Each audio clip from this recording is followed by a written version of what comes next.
Chapter 7. Gratitude. The illustrations given in the last chapter will have conveyed to the reader the fact that the first step toward getting rich is to convey the idea of your wants to the formless substance. This is true, and you will see that in order to do so it becomes necessary to relate yourself to the formless intelligence in a harmonious way. To secure this harmonious relation is a matter of such primary and vital importance that I shall give some space to its discussion here, and give you instructions which, if you will follow them, will be certain to bring you into perfect unity of mind with God. The whole process of mental adjustment and atonement can be summed up in one word: gratitude. First, you believe that there is one intelligent substance, from which all things proceed. Second, you believe that this substance gives you everything you desire. And third, you relate yourself to it by a feeling of deep and profound gratitude. Many people who order their lives rightly in all other ways are kept in poverty by their lack of gratitude. Having received one gift from God, they cut the wires which connect them with Him by failing to make acknowledgement. It is easy to understand that the nearer we live to the source of wealth, the more wealth we shall receive, and it is easy also to understand that the soul that is always grateful lives in closer touch with God than the one which never looks to Him in thankful acknowledgement. The more gratefully we fix our minds on the Supreme when good things come to us, the more good things we will receive, and the more rapidly they will come, and the reason simply is that the mental attitude of gratitude draws the mind into closer touch with the source from which the blessings come. If it is a new thought to you that gratitude brings your whole mind into closer harmony with the creative energies of the universe, consider it well, and you will see that it is true. The good things you already have come to you along the line of obedience to certain laws. Gratitude will lead your mind out along the ways by which things come, and it will keep you in close harmony with creative thought and prevent you from falling into competitive thought. Gratitude alone can keep you looking toward the all, and prevent you from falling into the error of thinking of the supply as limited, and to do that would be fatal to your hopes.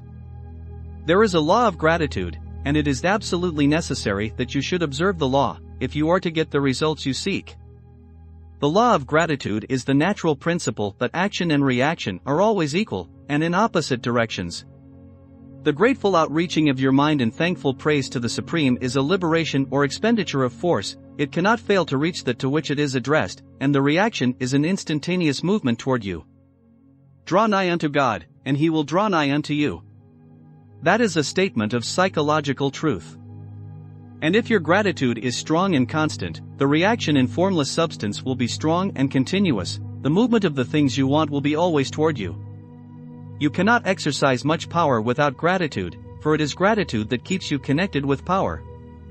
But the value of gratitude does not consist solely in getting you more blessings in the future. Without gratitude you cannot long keep from dissatisfied thought regarding things as they are. The moment you permit your mind to dwell with dissatisfaction upon things as they are, you begin to lose ground. You fix attention upon the common, the ordinary, the poor, and the squalid and mean, and your mind takes the form of these things. Then you will transmit these forms or mental images to the formless, and the common, the poor, the squalid, and mean will come to you. To permit your mind to dwell upon the inferior is to become inferior and to surround yourself with inferior things. On the other hand, to fix your attention on the best is to surround yourself with the best, and to become the best. The creative power within us makes us into the image of that to which we give our attention. We are thinking substance, and thinking substance always takes the form of that which it thinks about. The grateful mind is constantly fixed upon the best, therefore it tends to become the best. It takes the form or character of the best, and will receive the best. Also, faith is born of gratitude.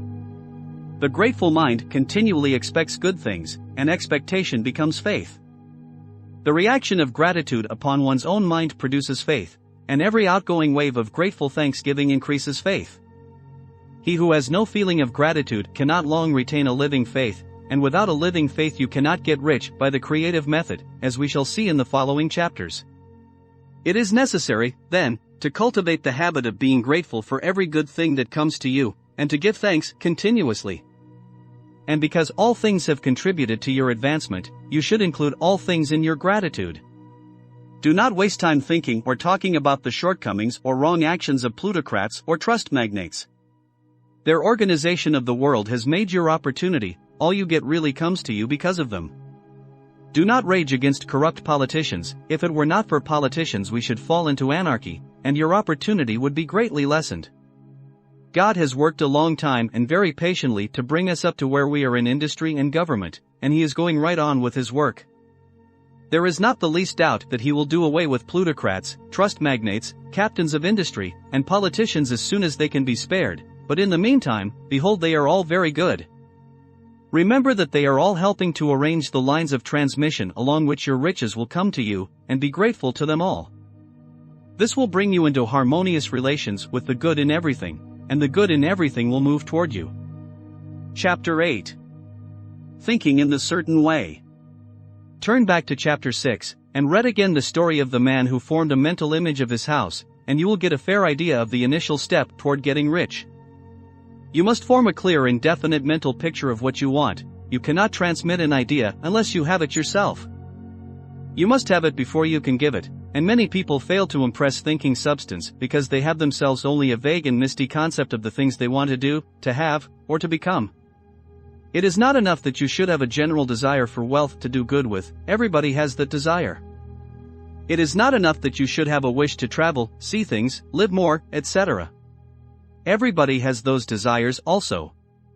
If you were going to send a wireless message to a friend, you would not send the letters of the alphabet in their order, and let him construct the message for himself, nor would you take words at random from the dictionary. You would send a coherent sentence, one which meant something. When you try to impress your wants upon substance, remember that it must be done by a coherent statement. You must know what you want, and be definite. You can never get rich, or start the creative power into action, by sending out unformed longings and vague desires. Go over your desires just as the man I have described went over his house. See just what you want, and get a clear mental picture of it as you wish it to look when you get it. That clear mental picture you must have continually in mind, as the sailor has in mind the port toward which he is sailing the ship. You must keep your face toward it all the time. You must no more lose sight of it than the steersman loses sight of the compass. It is not necessary to take exercises in concentration, nor to set apart special times for prayer and affirmation, nor to go into the silence, nor to do occult stunts of any kind. These things are well enough, but all you need is to know what you want, and to want it badly enough so that it will stay in your thoughts. Spend as much of your leisure time as you can in contemplating your picture, but no one needs to take exercises to concentrate his mind on a thing which he really wants. It is the things you do not really care about which require effort to fix your attention upon them. And unless you really want to get rich, so that the desire is strong enough to hold your thoughts directed to the purpose as the magnetic pole holds the needle of the compass, it will hardly be worthwhile for you to try to carry out the instructions given in this book. The methods herein set forth are for people whose desire for riches is strong enough to overcome mental laziness and the love of ease, and make them work. The more clear and definite you make your picture, then, and the more you dwell upon it, bringing out all its delightful details, the stronger your desire will be, and the stronger your desire, the easier it will be to hold your mind fixed upon the picture of what you want. Something more is necessary, however, than merely to see the picture clearly. If that is all you do, you are only a dreamer, and will have little or no power for accomplishment. Behind your clear vision must be the purpose to realize it, to bring it out in tangible expression. And behind this purpose must be an invincible and unwavering faith that the thing is already yours, that it is at hand and you have only to take possession of it. Liven the new house, mentally, until it takes form around you physically. In the mental realm, enter at once into full enjoyment of the things you want.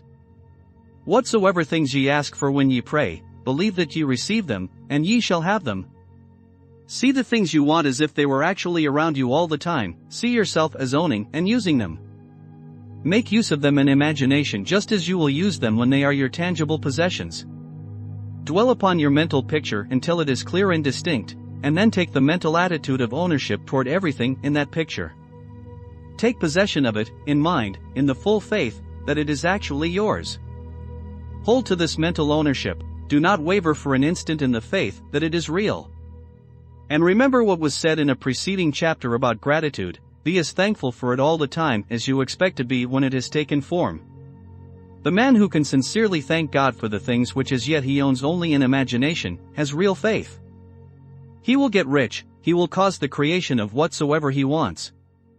You do not need to pray repeatedly for the things you want, it is not necessary to tell God about it every day. Your part is to intelligently formulate your desire for the things which make for a larger life, and to get these desires arranged into a coherent whole, and then to impress this whole desire upon the formless substance, which has the power and the will to bring you what you want. You do not make this impression by repeating strings of words, you make it by holding the vision with unshakable purpose to attain it, and with steadfast faith that you do attain it. The answer to prayer is not according to your faith while you are talking, but according to your faith while you are working. You cannot impress the mind of God by having a special Sabbath day set apart to tell Him what you want, and then forgetting Him during the rest of the week.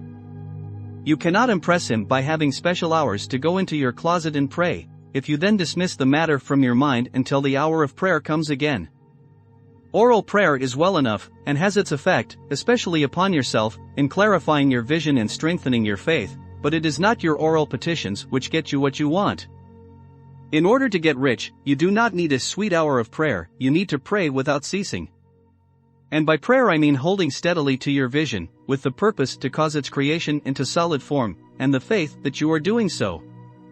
Believe that you have already received them. The whole matter turns on receiving, once you have clearly formed your vision. When you have formed it, it is well to make an oral statement, addressing the Supreme in reverent prayer, and from that moment you must, in mind, receive what you ask for. Liven the new house, wear the fine clothes, ride in the automobile, go on the journey, and confidently plan for greater journeys. Think and speak of all the things you have asked for in terms of actual present ownership. Imagine an environment and a financial condition exactly as you want them, and live all the time in that imaginary environment and financial condition. Mind, however, that you do not do this as a mere dreamer and castle builder, hold to the faith that the imaginary is being realized, and to the purpose to realize it. Remember that it is faith and purpose in the use of the imagination which make the difference between the scientist and the dreamer. And having learned this fact, it is here that you must learn the proper use of the will.